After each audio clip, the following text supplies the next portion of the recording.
kandi ubu ngubu Imana bamwanze kuyisingiza muri za boro zanyu. Abasa murekere kwandika musome Bibiliya naribi, it's free of charge. Urabona iyo ufite internet nyine ufite na access kuri ushobora no gusoma nyine tu, sibyo? Abasa you can read Bible man, ntago nyine ntago ari bibi tu. Muri Bible nyine ngiye nagiye menyeramo ibintu by'ibitabo byinshi.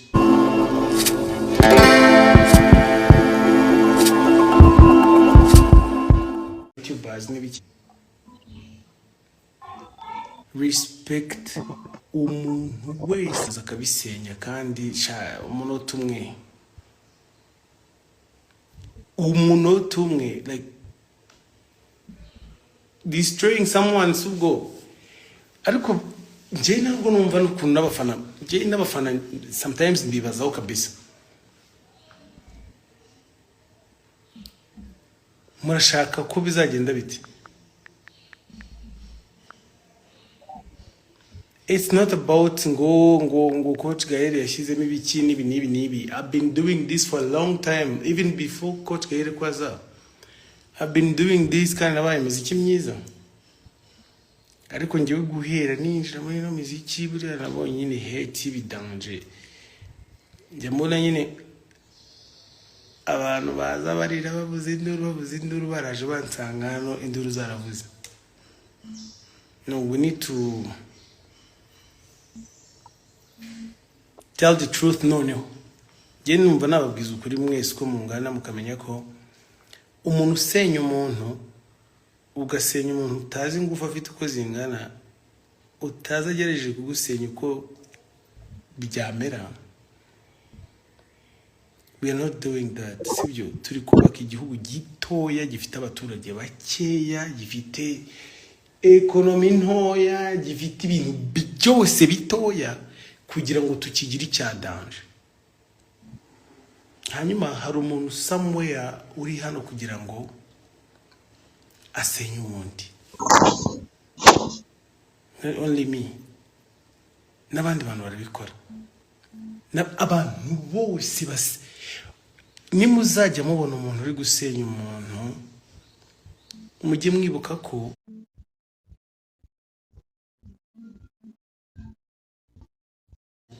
uwo ngo ari gusenya bro. Mu gitondo wabyara umwana wakaba umuhanzi cyangwa akaba umunyamakuru, sizo?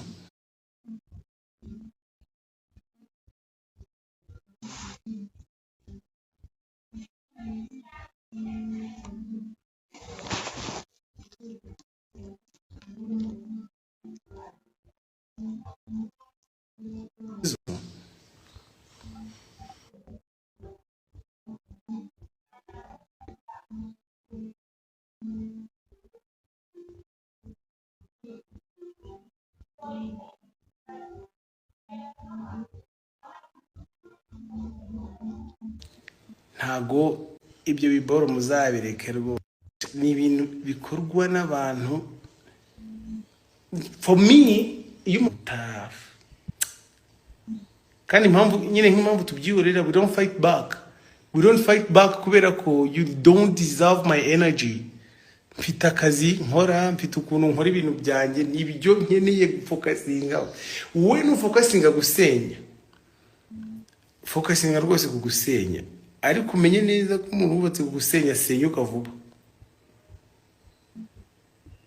sibyo? So I've been here for a long time. Ntabwo nagize ibintu biboro mbivugaho nyine cyane, ntabwo nabitinze, sitabivuzeho ibintu birebire,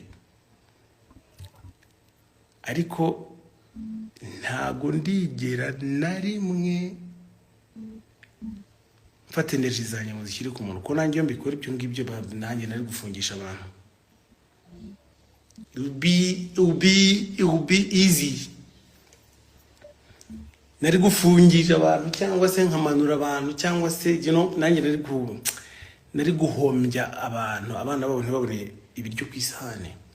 Ariko we don't do that kuko tuzi akamaro. Murashona muranyumva neza, sizo?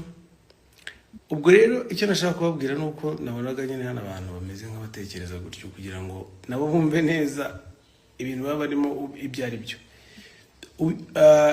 Yesterday wari umunsi wo kwibohora, ndani excuse muri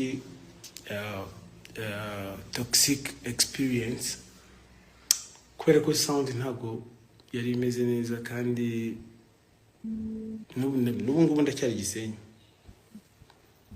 Ndacyari Gisenyi na symphony, like everyone is here.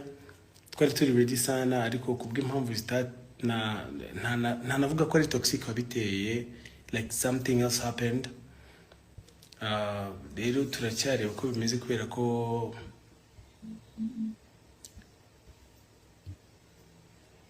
n'ubundi show irakomeza n'uyu munsi.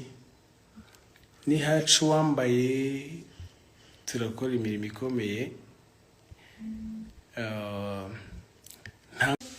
Kandi ubu ngubu Imana bamwanze kuyisingiza muri za boro zanyu. Abasa murekere kwandika musome Bibiliya naribi, it's free of charge.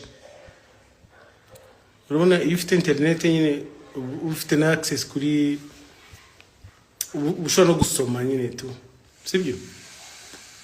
Abasa you can read Bible man.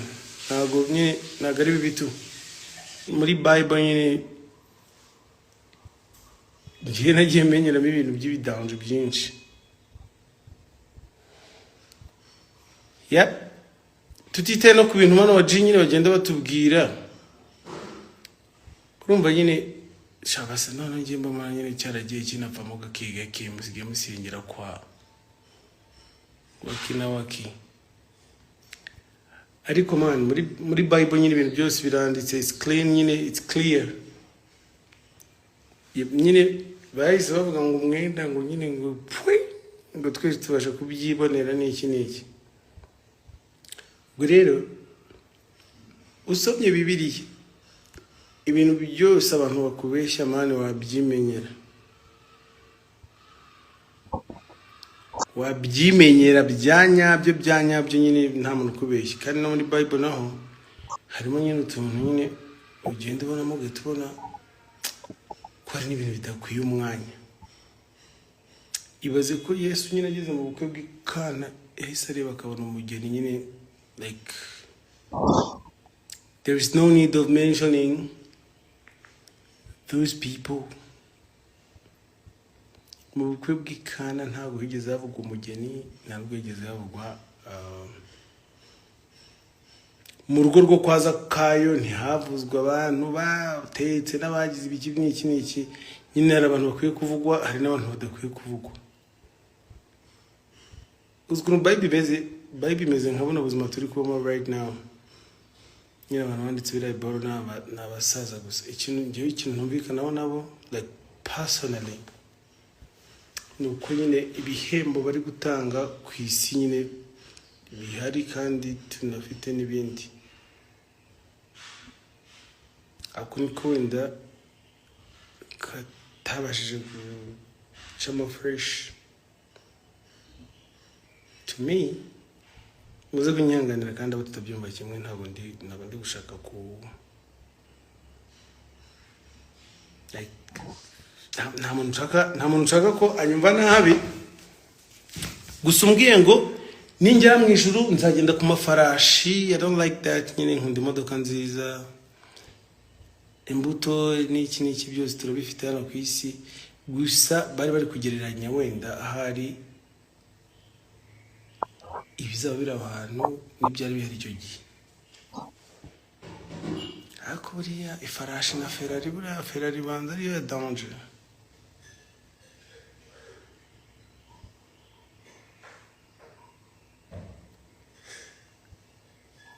Hano umuji ufite ibibazo byinshi atazi ko nyine byoroha no kumanura umuntu bakanga. Haracyabaho abantu basara gutya se bagafata n'uyu mwanya bagakora ibi.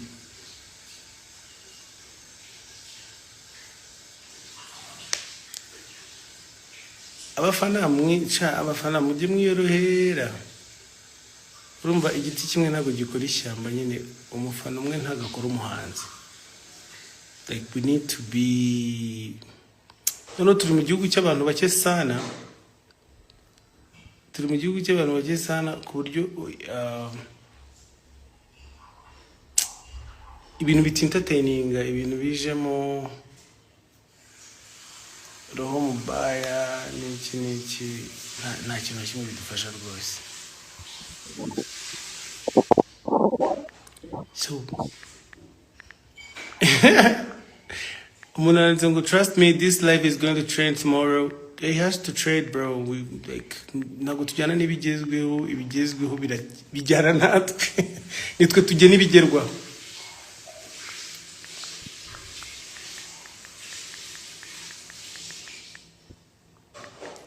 Yep. Rero basa yene naje hano kubibwirira akantu k'ubutumwa bwiza, naje hano kubibwirira akantu k'ubutumwa bwiza.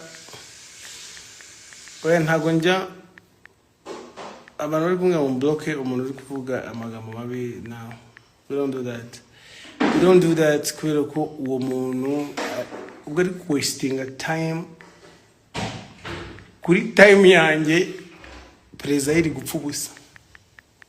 Mbabajwe na fitire nyine na konti. Cyo ndi kuvuga rero, ndi kubabwira ko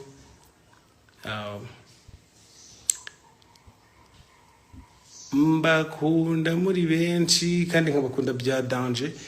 Hanyuma uyu munsi wari umunsi w'Imana, none nangiye guhura n'abantu ba shitani.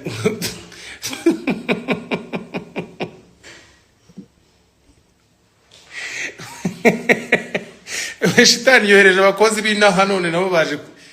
Bro, ni muzajya mutubona turi gusenga mujye mwigirayo imyuka mibi ni fo. Maze iminsi rero narabihoreyemo gake gake ntakibarabura ntakibabwira uko gahunda iteye.